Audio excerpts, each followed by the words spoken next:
Sim? Tá. Bom, então vamos resumir tudo que a gente já viu aqui um pouco. Para começar a falar do Yoga Sutras, eu trouxe toda uma revisão, né, breve.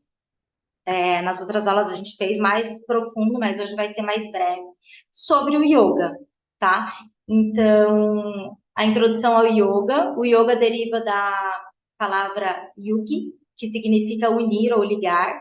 Essa união vem da união de nós mesmos com a nossa essência. Então, quando a gente pensa sobre isso, a gente não tem como não olhar para o Sankhya, né, que é a visão de como se forma o ser humano.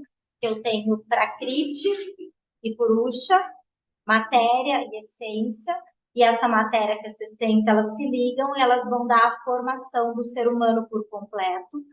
E a yoga é essa reconexão do nosso físico com a nossa essência, através do físico. Então, através do nosso corpo físico, a gente vai tentar fazer essa conexão com a nossa essência novamente, porque estamos desconectados. E o que isso causa? Essa desconexão causa um sofrimento, porque nós achamos que somos seres limitados, que somos seres que morremos, que acabamos. Então a gente vive sofrendo, vive buscando uma felicidade nas coisas externas. A gente nunca está contente com nada, porque no final das contas o que a gente está buscando é a nossa essência, é essa busca que todo ser humano tem. Todo ser humano está buscando a essência, mas no fundo ele não sabe. Então parece que ele sempre está buscando algo que ele nunca atinge, que ele nunca encontra. E é daí que a gente olha para a yoga e que vem o conhecimento claro, né? Não é buscar fora, é buscar dentro. Porque o que todo ser humano busca, no final das contas, não está fora, e sim dentro de nós. Então, toda vez que a gente se sentir agoniado, que a gente se sentir descontente, buscando algo, se lembre do real significado da yoga, que é essa conexão, que é o que o ser humano busca de verdade, que é a conexão com a essência. Então, quando a gente está muito agoniado, quando a gente está muito mal, quando a gente está muito buscando algo a mais, quer dizer que a gente está muito desconectado da nossa essência, tá? Então, quando vocês pensarem sobre isso, apliquem isso na vida de vocês, porque a gente vai passar por momentos da nossa vida que a gente está mais agoniado, que a gente está mais mal e que a gente está buscando diversas coisas. E são nesses momentos que a gente tem que se lembrar da yoga, do que significa yoga, que é essa conexão com a nossa real essência. Então, é nesses momentos que a gente está mais para fora que a gente tem que se voltar mais para dentro, para encontrar essa conexão, para encontrar essa busca. Porque é lá que vai estar o contentamento real. Porque é lá que vai estar realmente o que a gente está precisando, essa conexão, tá? Então, assim, o que faz o sofrimento é esse estado de dualidade, né? De eu ter a felicidade, de eu ter a tristeza, de eu ter o amor e de eu ter o ódio. E, ao mesmo tempo, estar sempre buscando algo fora e não entender que está dentro. Então, a dualidade que o ser humano vive aqui na Terra gera muito sofrimento. E quando a gente faz essa conexão com a nossa real essência, no momento de conexão não tem dualidade. Então eu entendo que eu sou somente luz, que eu sou eterno e ilimitado. E aí cessa o sofrimento humano, tá? Que é o que a gente busca. O que a gente busca com a yoga? Diminuir o sofrimento, que é essa conexão com a nossa essência, tá? Então o yoga é um estado interno de consciência e presença.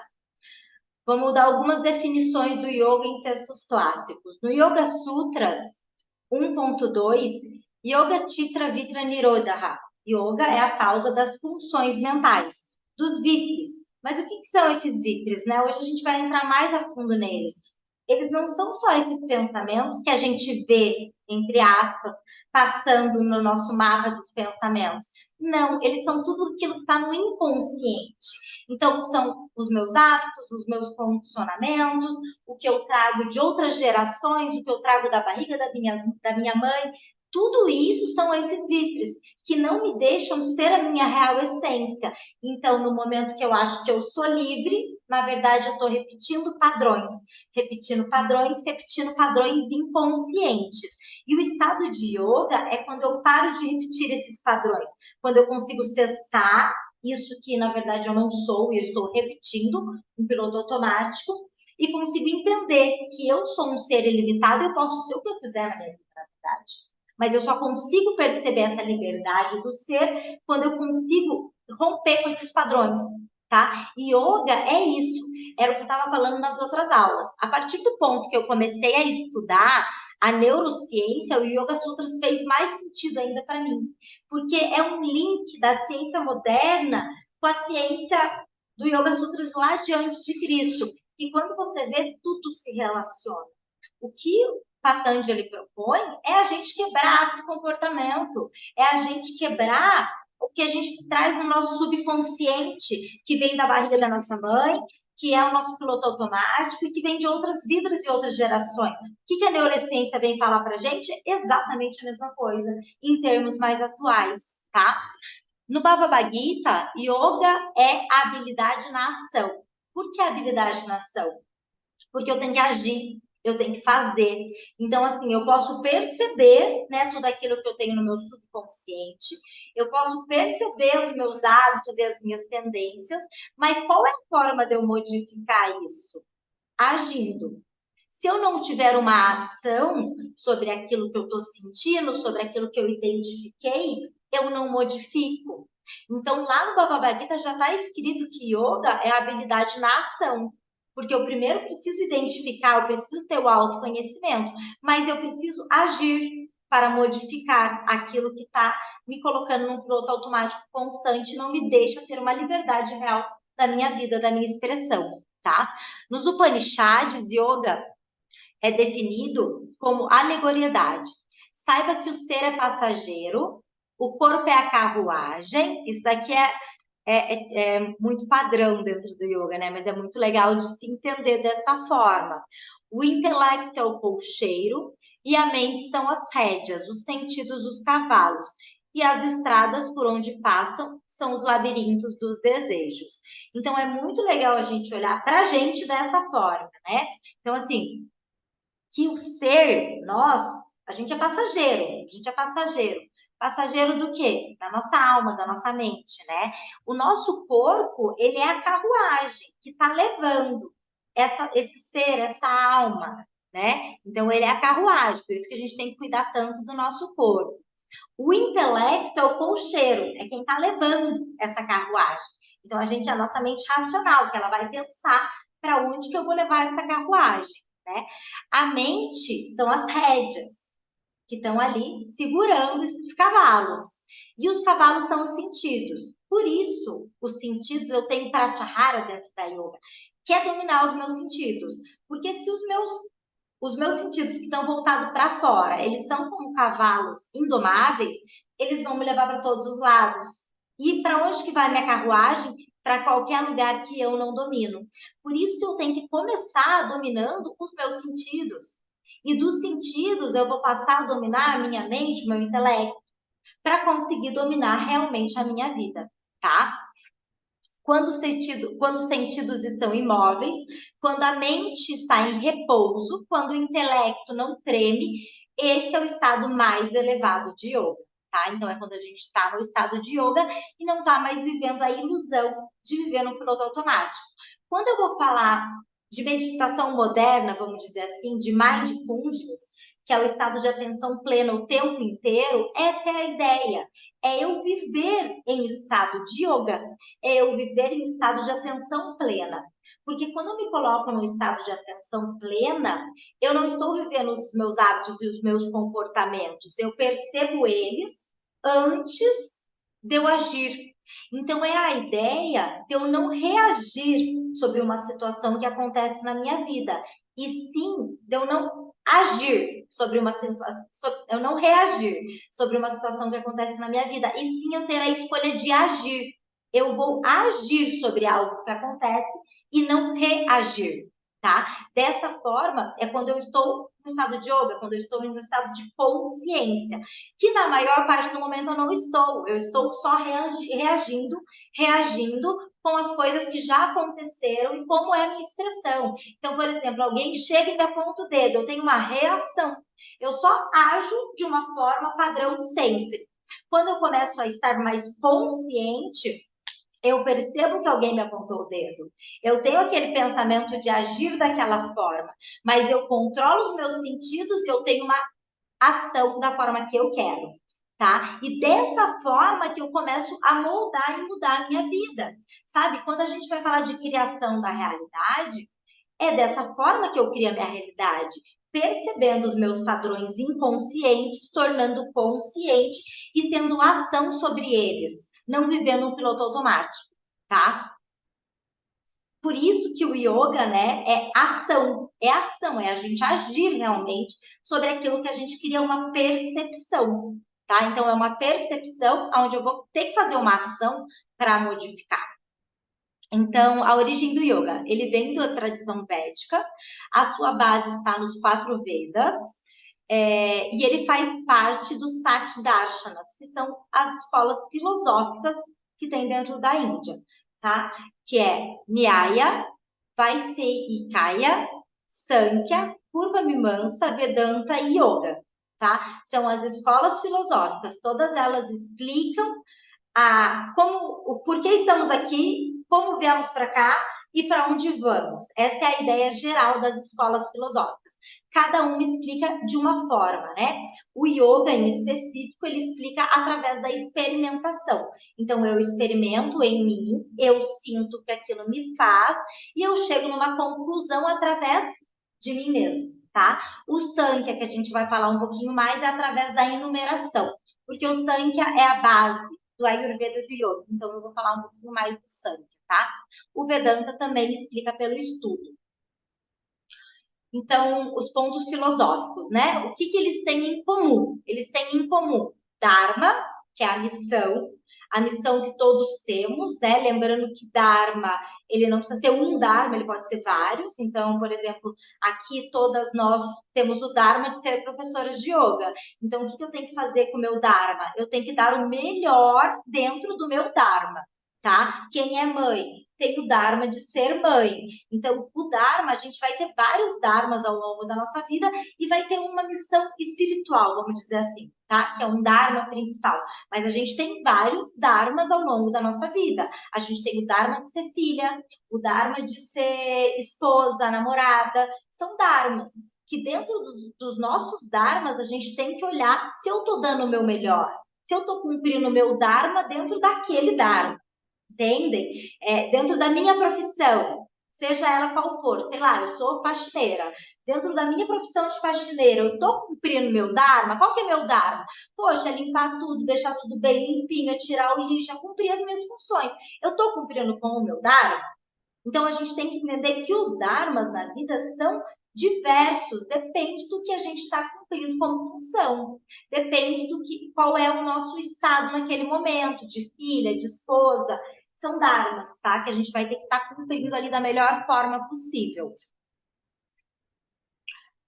O Sankhya é a enumeração de 24 princípios que dão origem ao ser humano, que para mim foi uma virada de chave na minha vida quando eu entendi os princípios do sangue e falei, é assim que surge o ser humano, e fez todo sentido para mim, todo sentido mesmo, assim, então um dos estudos que eu amo é o Sankhya, tá? Vamos aqui, utilizar a filosofia sutil, a gente já entra nos princípios do Sankhya, tá? Os caminhos do yoga, a gente tem Raja Yoga, que é o domínio da mente, Karma Yoga, que é o caminho da ação. Então, assim, Karma Yoga, gente, é para a vida, para tudo, né? Eu dou o meu melhor, é o principal que está no Bhagavad Gita. E eu não espero nada em troca. Então, tudo que eu vou fazer, eu dou o meu melhor. É igual assim, eu estou trabalhando, eu vou dar o meu melhor, sem esperar nada em troca. Os resultados, eles vão vir, porque tem uma lei maior, universal do karma, que tudo que eu faço, eu recebo de volta. Então, karma é ação. E por que eu tenho que dar o meu melhor? Porque eu vou receber isso de volta. Se eu der 100% de mim, de algum momento da minha vida eu vou receber 100%.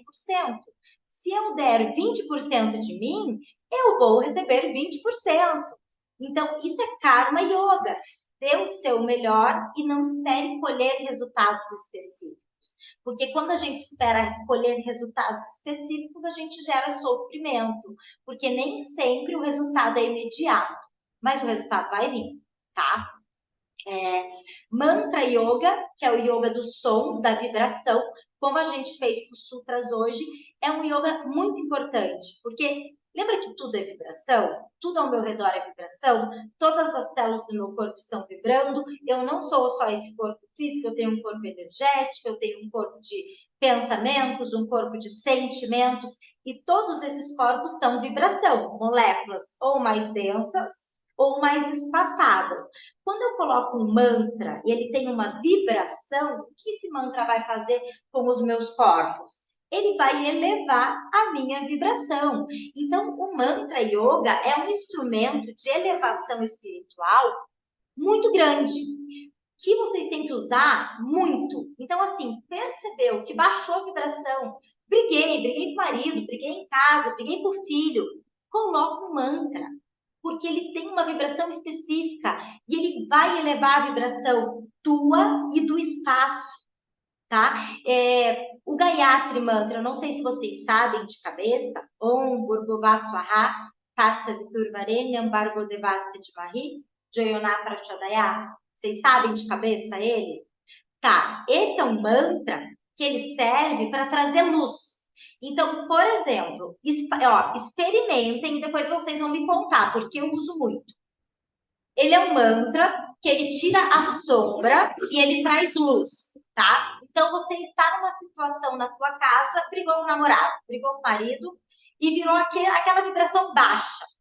Começa mentalmente fazer esse mantra. Gente, é assim, ó, é instantâneo. Muda a vibração da situação. Aquilo que era uma briga começa a amenizar, aquilo que era uma tempestade começa a amenizar. A gente tem que utilizar as ferramentas da yoga. E mantra é uma ferramenta de elevação espiritual, de elevação de vibração, tá? Utilizem os mantras. Gnana Yoga é através do conhecimento. Então, é do conhecimento igual a gente está fazendo aqui, né? A passagem das escrituras. E também do conhecimento por si, que é o que? A meditação. Então, eu estou em meditação, eu tenho um encontro com a minha alma. Quando eu tenho um samadhi, um pequeno samadhi, eu recebo esse conhecimento através do campo, através da alma. Eu não sei se vocês já tiveram essa experiência, mas é uma experiência muito, muito maravilhosa e transformadora, porque você percebe que você pode estudar em livro, mas que você tem tudo dentro de você. Então, eu tive uma experiência de samadhi muito intensa, através de uma respiração, aonde eu me vi realmente somente consciência, por um estado prolongado, assim, junto com o mestre e tal. E o que aconteceu? Tá, naquele momento eu fiquei muito feliz no meu retorno, porque lá é um lugar muito gostoso, porque é só luz, então não tem dualidade, não tem sombra e luz, é só luz, é o que eu senti, né? Não tem amor e ódio, não tem felicidade e tristeza, tá? Então é neutro, então é pleno, então vamos dizer assim, completo. Mas quando você está voltando para o estado terreno, você começa a ser tão grato, porque aqui é tão bonito, aqui é tão lindo, as árvores são tão lindas e lá não tem nada disso. Porque isso aqui é o mundo de Maia, é a ilusão que foi nos dada de presente, que é lindo, que essa dualidade é maravilhosa, que é com ela que a gente cresce, que a gente evolui, que a gente aprende. Então, quando eu voltei, eu fiquei tudo arrepiada, eu voltei chorando, mas de gratidão, de estar podendo viver essa experiência aqui na Terra, que é um lugar maravilhoso, que é maravilhoso sentir felicidade, mas que também é maravilhoso sentir tristeza, porque é assim que a gente cresce, que a gente aprende, tá? Então, Gnana Yoga é o conhecimento, igual a gente está fazendo das escrituras, mas também através da meditação, do recebimento, tá? Que é um conhecimento muito mais completo, porque não está sendo passado por ninguém, vem através da tua alma, tá? É lindo, gente, é maravilhoso.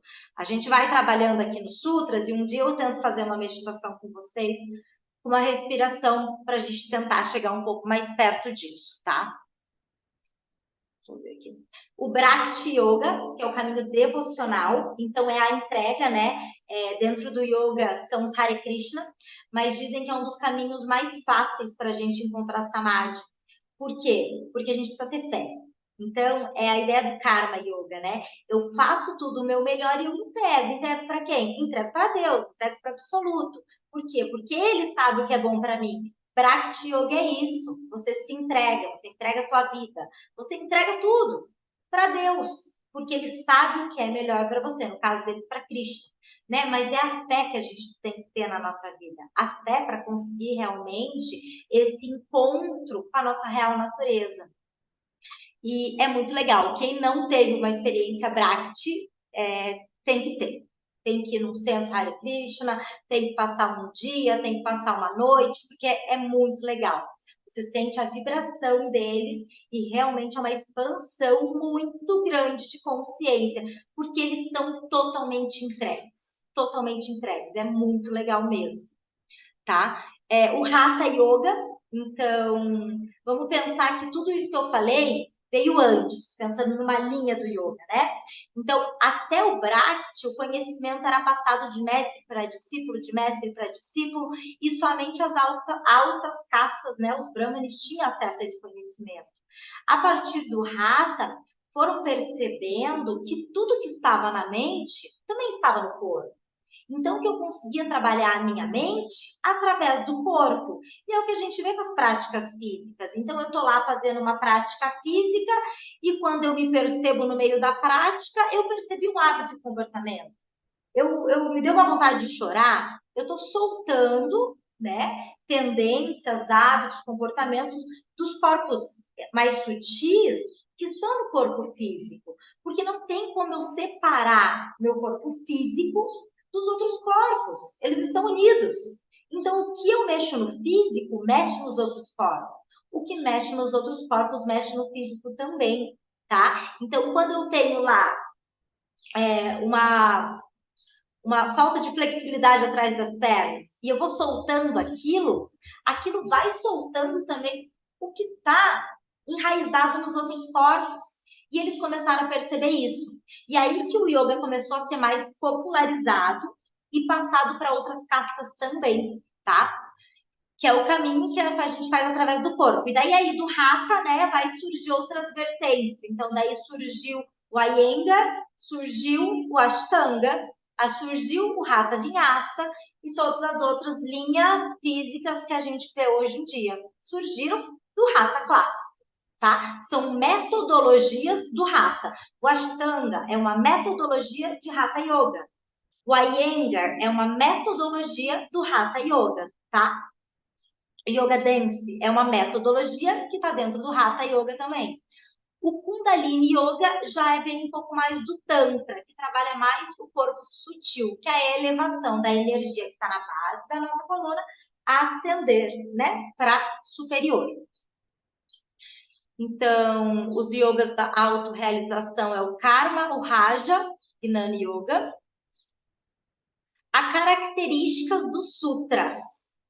Então, os sutras são o quê? Uma forma de escrita, com poucas palavras, o mínimo possível, porém, repleto de um conhecimento muito profundo. Por que eles são escritos dessa forma? Para a gente memorizar. Eles são na forma de poesia, para que seja fácil de memorizar os sutras. Porém, cada sutra tem um conhecimento muito profundo, muito além de uma mera tradução, né, ali literal, tá? Então, quem foi Patanjali? Patanjali foi um sábio ou um grupo de sábios antigos, eles não se sabem ao certo, que compilou o Yoga Sutras de Patanjali, que é o primeiro documento onde o yoga foi compilado. Que, na verdade, quando você vai estudar o Yoga Sutras, você começa a perceber que o Yoga Sutras é um manual. Um manual do quê? Um manual de como você vai encontrar a tua consciência, de como você vai ter o seu samadhi, que é esse acesso à consciência.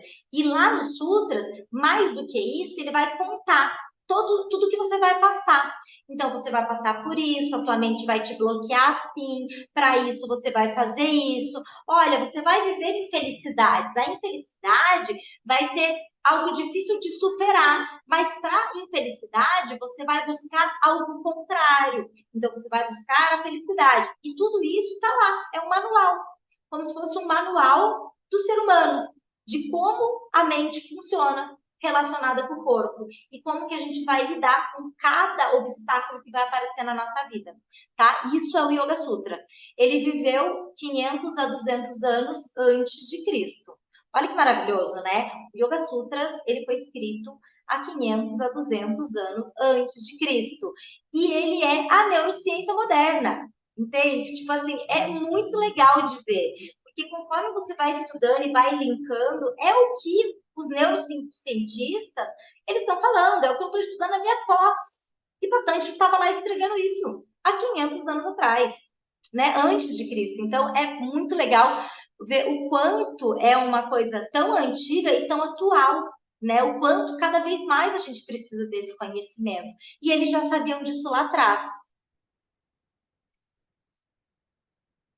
Então, o Ashtanga Yoga, né, de Patanjali, ele é composto por 196 aforismos compilados e ele mescla o tema dos Vedas, escrito em sutras. Por sinal, a Glória, ela comenta que o Yoga Sutras é como se fosse os Vedas escrito em sutras. Ela diz que os Vedas têm o conhecimento do Yoga Sutras, só que em textos enormes, né? Que são os Vedas. Que o Yoga Sutras tem o conhecimento dos Vedas em sutras. Para vocês terem noção do quanto profundo é o Sutra de Patanjali, tá? É todo o conhecimento dos Vedas em forma de sutras, tá? É isso que ela fala. A lenda de Patanjali, eu não sei se vocês sabem, para Mário eu já contei na aula passada, mas eu vou contar aqui de novo, né? Então, é muito legal. Que Vishnu, ele estava lá observando a dança de Shiva, que é o pai do yoga, né? E ficou extasiado com a dança, perante a dança do yoga. Adishesha, que é o rei das serpentes, que segurava, perguntou o que estava acontecendo e falou que queria conhecer aquilo, né? Vishnu respondeu que a dança de Shiva o tinha feito vibrar até o infinito e atingindo assim o Samadhi. A grande serpente, a Adishesha, perante a isso, quis encarar como homem, para encarnar como homem, para poder aprender a dança de Shiva. Então, no caso, o que ele quis? Ele quis reencarnar, nascer como ser humano, para aprender yoga. Tá? Resumindo, foi isso que ele quis, na verdade. Então, tinha a mãe de Patanjali, né? Na história, ela era Gonika. Ela era uma super yogin, super devota, que todas as manhãs fazia saudação ao sol e ela rezava, ela pedia para o sol, que ela queria muito um filho. Ela queria muito um filho. E Surya um dia resolveu conceder isso para ela e deu um Patanjali para ela. Então ela estava com as mãos em Anjali Mudra e quando ela abriu as mãos, estava ali um serzinho, meio serpente, meio ser humano. Por isso que é Patanjali, porque ela estava com as mãos em Anjali Mudra. Então, essa é a história de Patanjali. E ele veio para a Terra, né, como um ser humano, né, igual Jesus veio como ser humano. Para quê? Para aprender o yoga. Para quê? Para passar para nós, para passar para mais seres humanos. Entendeu? Então, ele veio como um avatar. A gente pode olhar para Patanjali como um avatar, quando a gente vê dessa forma. Então, a tradição védica, os Vedas, são os Shruti, o conhecimento que foi escutado pelos Rishis, que são os sábios antigos. Karma é a ação, Gnana é o autoconhecimento, Jiva é a causa da criação, Ishvara é a criação, e Yoga é o estilo de vida para a gente alcançar essa libertação. Gente, aqui eu não vou entrar mais tão a fundo na dessa parte dos Vedas. Dentro dos Vedas, a gente tem os Upavedas, que são textos complementares. Tem o Ayurveda, que é o conhecimento da saúde. Dhanurveda, que é das armas e das guerras. Grandaveda, que é da arte, da dança, do teatro e da música. Arda Shastras, que é a arte de governar. Então, gente, é muito legal quando você olha para tudo isso que tem dentro da cultura védica. Eles têm todo esse conhecimento escrito dentro dos Vedas. Eles também têm o Silpa Sastra, que é escultura e arquitetura. Vastu Shastras, que é a construção harmônica de templos. Agama Shastras, que são as regras de construção de templo. Para quem conhece o... como que fala? Que a gente coloca baguá, Feng Shui.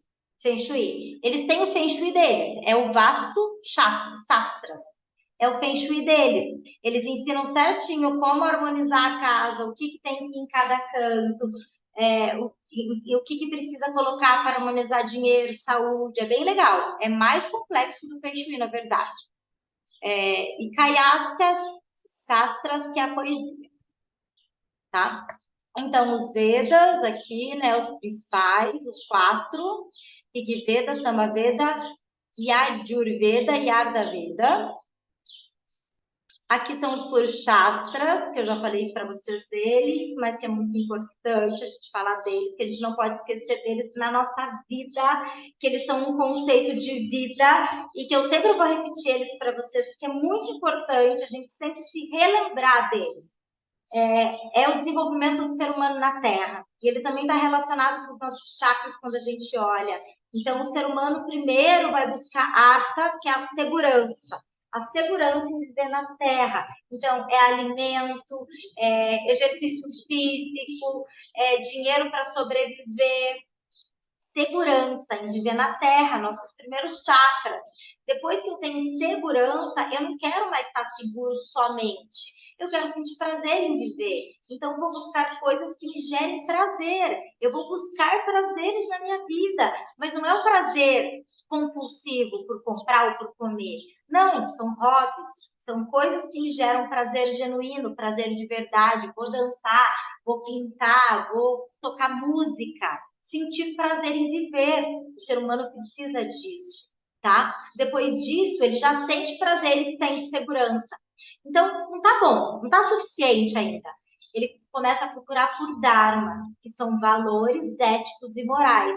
Então, não adianta mais só eu ter segurança e eu sentir prazer. Eu preciso ser um ser dharmico. Eu preciso tratar o outro bem. Eu preciso ter valores, que são os yamas e os niyamas, não agir com violência nem com agressividade, ser verdadeiro comigo, com o outro. Então, eu começo a buscar isso, porque o ser humano é essa evolução contínua. Não somos só terrenos, né? Somos seres espirituais. Então, eu vou buscando essa espiritualidade ao longo da minha vida.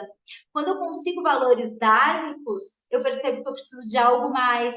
Daí eu preciso do quê? Do encontro com o meu divino, com a minha alma, que é moksha, que é a libertação. Vocês percebem que é a ascensão dos chakras. Então, é da raiz, eu vou sentir prazer, eu vou buscar poder pessoal, eu vou viver uma vida dármica de princípios, de perdoar o outro, eu vou procurar a minha essência sem o ego e eu vou buscar a minha espiritualidade, o meu encontro com a minha essência divina, tá? O mesmo caminho dos Purushastras é o caminho que a gente faz através dos chakras também, que é o caminho da yoga, do físico para o sutil.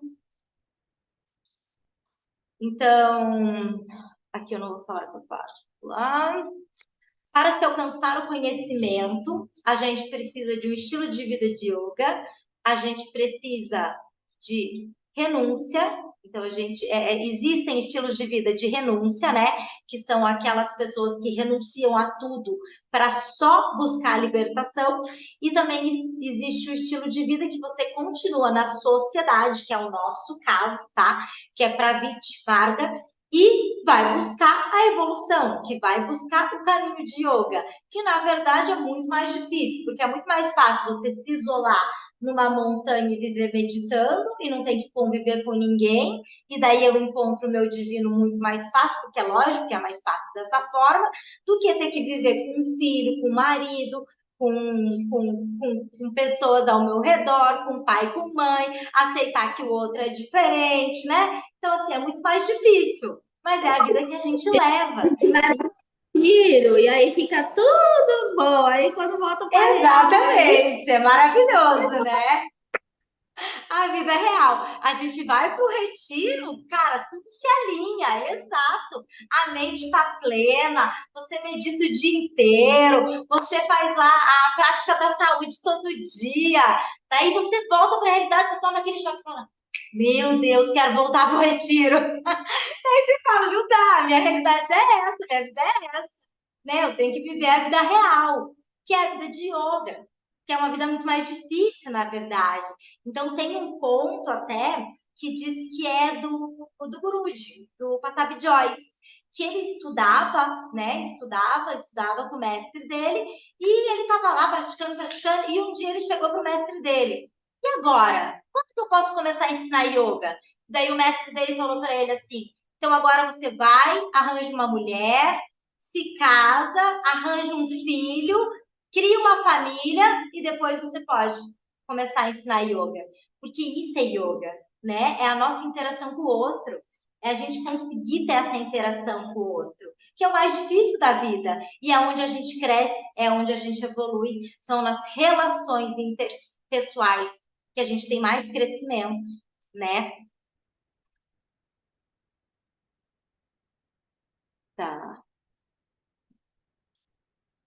Então, o sutra significa fio que une vários temas, tá? Como uma japamala, como a prática de Ashtanga também, que é um asana ligado no outro.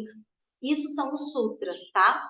Eles contêm 196 sutras divididos, Samadhipada, que ele vem falar a definição do yoga, os seus objetivos final, que é o Samadhi, Sadhanapada, que são o processo que eu vou passar para chegar no Samadhi. Então, eu vou falar dos 8 angas. Vijutipada, que são os 3 últimos membros, que vai falar de Dharana, de Dhyana, de Samadhi, que é a prática que conduz ao quê? Aos poderes do ser humano, que a gente cria superpoderes, né? Só de praticar yoga a gente já percebe isso, né, gente? É o conseguir conviver com o outro às vezes e absorver a energia do outro, né? Ter esse trabalho que é eu tenho uma energia que é de colocar para fora, né? E uma energia de absorver. No convívio com o ser humano, para ter uma boa relação, às vezes eu preciso conseguir absorver a energia do outro. E às vezes eu preciso doar energia para o outro. E através da yoga, do estudo da yoga, da minha percepção, eu começo a conseguir ter esses poderes, né? Entre outros, que é o controle da mente, e daí também da respiração, dos nossos batimentos cardíacos. Daí tem os superpoderes que diz que o yogin consegue estar em vários lugares ao mesmo tempo. Isso daí entra muito em sonho lúcido, que é outra coisa para a gente estudar, mas que é muito legal também. Não sei se vocês já tiveram, mas é muito bacana, que dá para a gente trabalhar. E também o uso de parar a respiração, parar tudo isso por bastante um longo período de tempo. Mas os mais básicos, né, gente, é a gente controlar sentimento emocional, controlar a nossa mente, porque a gente que está estudando faz tempo yoga, às vezes a gente esquece, acha que é fácil, que todo mundo faz isso. Mas a maioria das pessoas não tem percepção nenhuma. Mas assim, é zero percepção da mente. É zero percepção do emocional. A gente tem, porque a gente está estudando isso faz tempo. A maioria das pessoas não distingue mente emocional do que é. Elas ficam tristes e elas acham que elas são a tristeza. E que elas vão morrer de tristeza porque elas são a tristeza. A gente já consegue ter essa separação que não somos os nossos sentimentos. E nem por isso a gente vai deixar de sentir os sentimentos. Né? A gente vai ficar triste, a gente vai sentir a tristeza. Só que eu entendo que eu não sou a minha tristeza. Então eu consigo deixar a tristeza de lado depois de um tempo, né? Isso já são superpoderes do yoga. A introdução ao Sankhya, na verdade, assim, já deu o nosso tempo, então eu vou entrar aqui na introdução ao Sankhya. Tem que falar um pouquinho do Sankhya com vocês, nessa revisão. Só que eu vou entrar aqui direto nos princípios, tá? Então, no Sankhya a gente tem Purusha, Prakriti. Prakriti é matéria, Purusha é essência. Purusha se uniu com Prakriti. Matéria e essência, olha aí em cima. Vai dar origem a Mahati, a mente ligada ao divino, que vai dar origem a Ahankara, que é o ego, que vai diferenciar eu de você aqui na Terra, que é importante para a nossa diferenciação e crescimento terreno, que vai dar origem às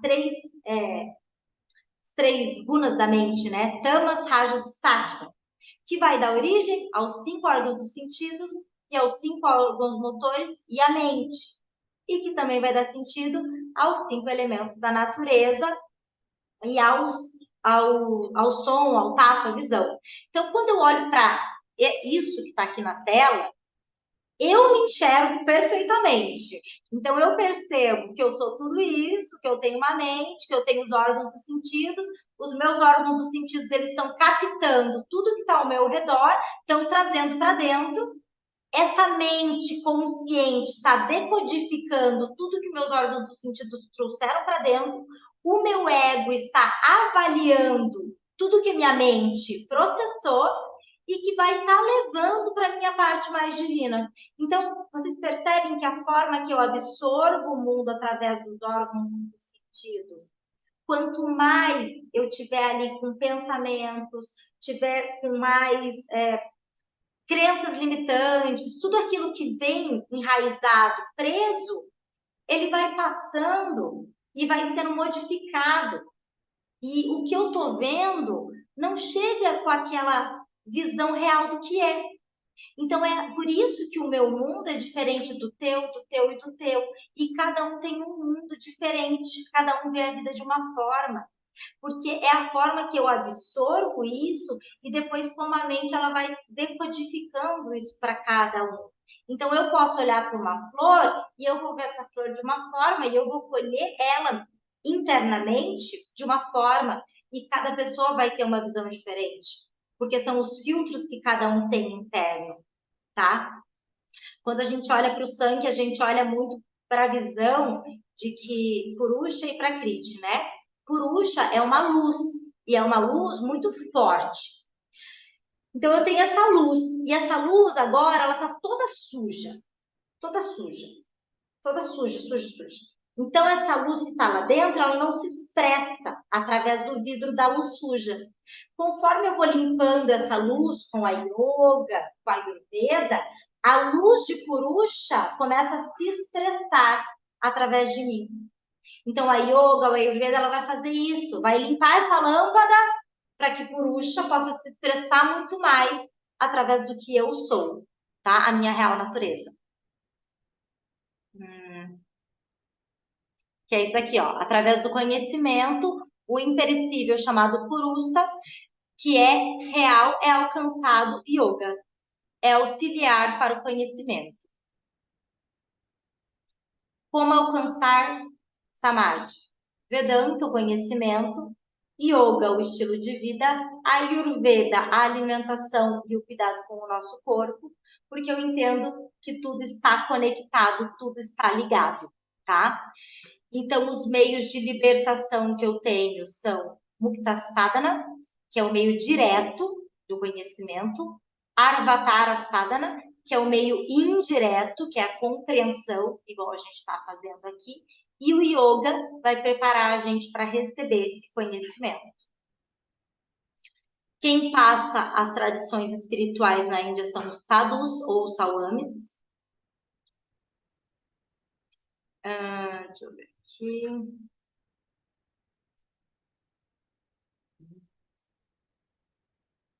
Gente, eu vou entrar só no primeiro Samadhi Pada aqui, que eu falei que eu ia entrar nele hoje. Então, eu vou entrar. Hatha Yoga Anushasana. Vamos repetir junto uma vez. Manu repete também. Pode fechar os olhos. Hatha Yoga Anushasana. Hatha Yoga Anushasana. Yoga Chitta Vritti Nirodha. Yoga Chitta Vritti Nirodha. Tá. Então, só o primeiro sutra aqui, gente. Agora se inicia yoga. Mas não é um simples agora está iniciando yoga. Não. Agora que vocês que estão aqui estão prontos para receber esse conhecimento vai ser entregue a vocês. Então, o conhecimento do yoga, ele não chega simplesmente quando você quer. Pode ver quantas vezes, aposto que vocês já tentaram estudar Yoga Sutras e não foi para frente, porque não estavam prontos para receber o conhecimento do Yoga Sutras. O Yoga Sutras chega até você quando você está pronto para receber o conhecimento.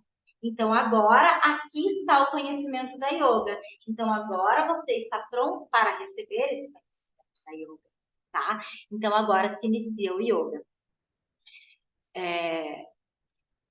Então, aqui ele fala que a gente precisa de esforço, de empenho, de tempo e do divino, né? Yoga Samativa, a capacidade de se manter igual e em equilíbrio.